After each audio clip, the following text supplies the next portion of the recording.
আল্লাহ আল্লাহ জিকির করলে এই হাঁসগুলো সব চলে আসছে। দেখুন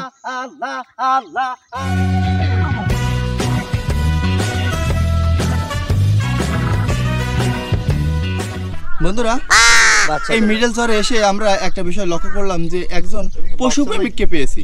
সে দেখুন কি সুন্দরভাবে এই কাককে ধরে নিয়ে আসলো। তার কথা অনুযায়ী সে কিন্তু এখানেই বসে আর কি ডাক দিচ্ছে। আর এই দেখুন সেই পশুপ্রেমিক এক কাকা, আমরা তার সাথে একটু কথা বলবো। কাকা আসসালামু আলাইকুম। ওয়ালাইকুম সালাম ওয়া রাহমাতুল্লাহি ওয়া বারাকাতুহু। কেমন আছেন? জি আলহামদুলিল্লাহ, আমি ভালো আছি। আপনার নামটা যদি একটু বলতেন। আমার নাম মোহাম্মদ আবুল বাশার, সবাই আমাকে কালাশা কইয়া ডাকে, মামা কালাশা। আচ্ছা আচ্ছা, আপনি তো পশুপ্রেমিক না? জি আমি পশুপ্রেমিক। কোথায় পেলেন এই কাকের বাচ্চা? না এখানে পরিপূর্ণ এই কাকের বাচ্চা আরো দুইটা আছে, হ্যাঁ ওরা আসবে। তারপরে ওই যে ওরা আসছে, ওদেরকে খাবার দিচ্ছি। তারপরে এই যে আমার রাজা হাঁসের বাচ্চা, এখানে 73টা কিনছি। এদেরকে আমি একটা নাম শিখাইছি, আল্লাহ আল্লাহ জিকির করলে তারা চলে আসে, তারাও আল্লাহ আল্লাহ জিকির করে আমার সাথে। আচ্ছা আচ্ছা, ওদের নাম শিখাইছেন তাই তো? জি।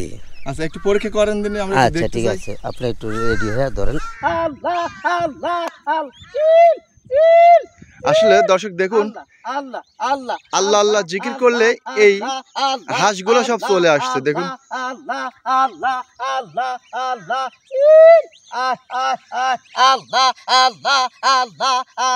দারুণ একটা বিষয়। দেখেন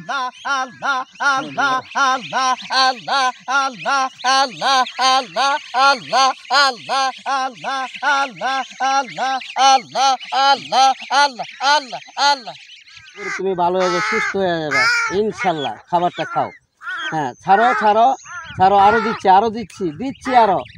আচ্ছা দিচ্ছি ছাড়ো। সারাদিন দেখে না, আমি অনেক দূরে চলে গেছিলাম, আরো 2বার খাবার দিল। আচ্ছা লাও আচ্ছা খাও এই ঠিক আছে লক্ষ্মী। এটা কি কাকের কি খাবার সাধারণত? এটা সাধারণত নারিশ ফিট, তার যেন স্বাস্থ্য ভালো থাকে, এবং তার আমি ঠান্ডার ওষুধ দিচ্ছি। হ্যাঁ তা সে একটু অসুস্থ, ওরা একটু সুস্থ আছে। হ্যাঁ তো আজকে এই পিছনের এই বাড়িটা কি আপনাদের? এই বাড়িটা আমার এক মহব্বতের ভক্ত ছেলে, উনি খুব ভালো মানুষ। তো আপনার বাড়ি কোন চরে? আমার বাড়ি হলো ঢাকা টঙ্গী গাজীপুর। রাজশাহী শাহমুদ্দিন রূপসের আশেক, তো ওখানে আমি থাকি। তো ওখান থেকে আমি এই পারে চলে আসছি যে আমি নিজে আমি জানি, হ্যাঁ এই যে একটা মসজিদ করলাম। তো এইখানে মুক্তব চালু করছি, সকাল বিকাল কোরআন শিক্ষা দিই। আমি এটার আইবে দিয়ে, হ্যাঁ আমি এই মাদ্রাসাকে চালাই। আর আমি জানমাল আমি নিজে খরচ করি, আমার কোনো বেতন নেই, আমি জীবন চিল্লা লাগাই দিছি। আমি বাড়িতেও যাই, আমার ছেলেপিলেরা আছে, তারাও খরচ পানি আমাকে দেয় ইনশাল্লাহ। হ্যাঁ আমি চলতে পারি। একজন হাবের সাহেব রাখতে পারছি না বেতনের জন্য, ওরা ছোট, তাদের বংশ বিস্তার এখনও হয় নাই, চালানোই হয় নাই। তো ওনার যেই বেতন ছিল ওই বেতনটা দিছি, উনি চলে যাবে বলছে। তো আসলে ওনার বেতন 10,000 টাকা। আমি এখান থেকে অল্প কিছু টাকা এখান থেকে ওনারাই যা দেয় আর কি, আর বাদ দিয়ে টাকা আমি আমার ছেলেমেয়ের থেকে আর কষ্ট হয়। তো আমি একটা চিন্তা করলাম, আমি যদি পশুদেরকে আমি পালি, তারা বংশ বিস্তার হয়। আল্লাহ আমাকে আমাকে একজনে দান করছে। এটি আল্লাহর, আমি দেখাশোনা করি শুধু। তো দেখাশোনা করি, এটার আইবে আমার চিন্তা ভাবনা, আমি কিছু নিব না। আমি এই মাদ্রাসা মসজিদে সকাল বিকাল ছোটো ছোটো বাচ্চাদেরকে কোরআন শিক্ষা দিব, দিন শিক্ষা দিব, এটাই আমার আশা।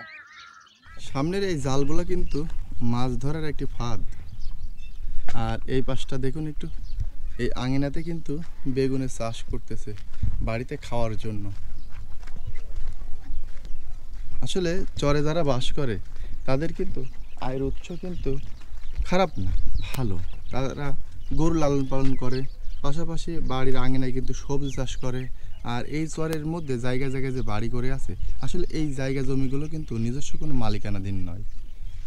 এখানে টাকা দিয়ে থাকতে হয়, বাৎসরিক 3,000 2,000 টাকা দিয়ে থাকতে হয়। এই চরের জায়গা জমির দাম কিন্তু 20,000 30,000 50,000, এমনকি 1 লাখ টাকার মধ্যে হলে 1 বিঘা জমি ক্রয় করতে পারবেন আপনারা। আর এই জমির কিন্তু কোনো কাগজপাতি নেই, শুধু স্ট্যাম্পের মাধ্যমে ক্রয় করতে হবে আপনাকে।